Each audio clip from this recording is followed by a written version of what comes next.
یا ایھا الذین آمنوا اتقوا اللہ وکونوا مع الصادقین. اللہ فرماتا ہے میرے سچوں کے ساتھ بیٹھا کرو. ان کی نگاہ اگر ایک پڑ گئی تو فرش پر پہنچ جاؤ گے آنے واحد کے اندر. یک زمانہ صحبت ماں اولیاء اور بہتر از 100 سال دات بیریاں. مولانا روم فرماتے 1000 سال عبادت کر وہ ایک طرف ہے اور کسی ولی کامل کی ایک آن کی صحبت اختیار کر لے یہ ایک طرف.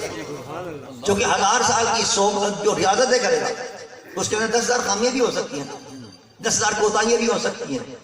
پتہ نہیں کوئی عبادت صحیح ہے نہیں, شرائط کے ساتھ ہے نہیں ہے, وضو ہے یا نہیں ہے, کہیں اس کے اندر کوئی خامی تو نہیں رہ گئی, کہیں اس کے ریا تو نہیں آ گیا, کہیں دکھلاوا تو نہیں آ گیا, 10,000 خامیاں ہیں. لیکن ولی کی صحبت میں جب بیٹھے گا اس کی ایک نگاہ پڑے گی فرش پر پہنچ جائے گا, ایک آن کے اندر وہ عرش پہ پہنچا دیتے ہیں.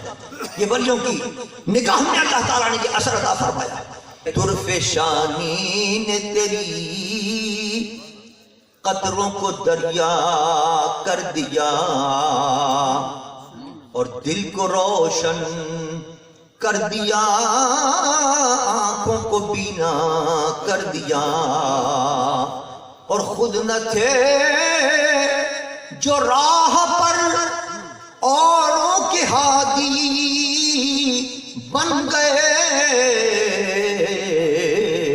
ارے کیا نظر تھی جس نے مردوں کو مسیحا کر دیا. صرف مردوں کو زندہ نہیں کیا بلکہ مسیحا کر دیا. ایسا نظر ڈالی, ایسی نظر ڈالی کہ وہ خود زندہ نہیں ہوگا بلکہ وہ جس پر نگاہ ڈالتے ہیں وہ بھی زندہ ہو جاتا. ولی بنا دیا, ولایت کے مرتبے عطا کر دیے. حضرت شاہ رخی رحمۃ اللہ علیہ حضرت صاحب رحمۃ اللہ جب گزرا کرتے تھے تو کافر کلمہ پڑھ لیا کرتے تھے, اور جو مسلمان ہوتے تھے وہ کامل ایمان ہو جایا کرتے, کامل ایمان ہو جایا کرتے, عقیدہ رچ جاتا تھا, بس جاتا تھا, اپنے عقیدے پر مضبوط ہو جاتے تھے, اعمال کے اندر مضبوط ہو جاتے تھے, تہجد کی نماز نہیں چھوڑتے تھے. اب ہم انہی ولیوں کے ماننے والے ہیں, افسوس یہ نماز فرض نہ کرتے اور دعویٰ ہم کرتے ہیں کہ صاحب ہم حضرت شاہ رخ الدین کے ماننے والے ہیں, ہم غوث پاک کے ماننے والے ہیں, ہم حضور سے سچی محبت رکھنے والے ہیں, ہم میلاد مصطفیٰ کی محفل سجانے والے ہیں, ہم 11ویں شریف منانے والے ہیں, ہم میلاد کے جلوس نکالنے والے ہیں. بڑی اچھی بات ہے, میلاد کا جلوس بھی ثواب ہے, جلسہ بھی ثواب ہے, دے کے لٹانا بھی ثواب ہے, 11ویں شریف کا منانا بھی ثواب ہے.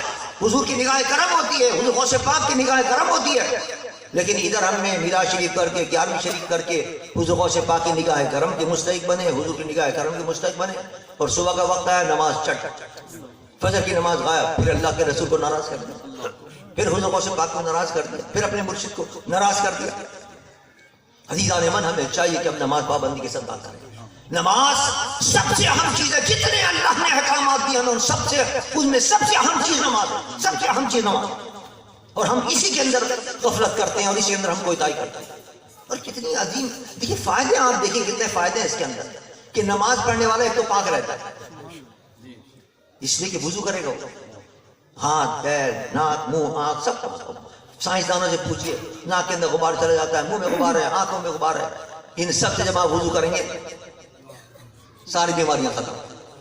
سب منہ کی بیماریاں ہوتی ہیں, منہ کی بیماری کی وجہ سے 90% جتنی بیماریاں ہوتی ہیں منہ کی بیماری. لیکن جب آپ مسواک کریں گے اور جب آپ کلی کریں گے اور باوضو رہیں گے تو کبھی منہ کی بیماری نہیں ہوگی, بیماریوں سے محفوظ ہوگا.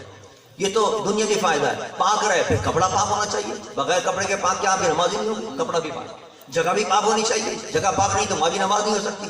جگہ بھی پاک, کپڑا بھی پاک, جسم بھی پاک. اور جب نماز پڑھیں گے تو نماز پڑھتے گناہ سارے دھل گئے, سمجھ لیے دل بھی پاک ہو گیا.